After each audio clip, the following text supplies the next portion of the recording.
कोणाकोणाला ढोबळी मिरची आवडते माझ्यासारखी, आणि ती सुद्धा अशी भरलेली, वरती हलकीशी करपलेली, थोडीशी कुरकुरीत लागणारी आणि आतलं सारण जबरदस्त.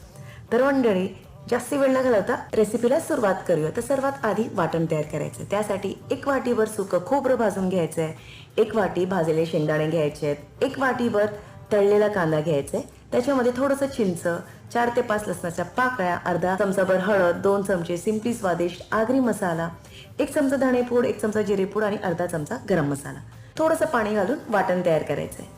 आता याच्यामध्ये चण्याचं पीठ घालायचं आहे आपल्याला, 2 ते 3 चमचे, चवीपुरतं मीठ घालायचं आहे, थोडंसं पाणी, बारीक चिरलेली कोथिंबीर, बस एवढंच घालायचं आहे आणि वाटण तयार. आता हे ढोबळी मिरचीमध्ये स्टफ करून तळून घ्यायचं आहे. जर वरची लेअर तुम्हाला छान अशी क्रिस्पी, हलकीशी करपलेली हवी असेल तर वरती थोडंसं वजन ठेवावं लागेल. 1-2 वेळा फ्लिप करा आणि गरमागरम सर्व करा. व्हिडिओ आवडल्यास सेव्ह करा आणि खूप सारं शेअर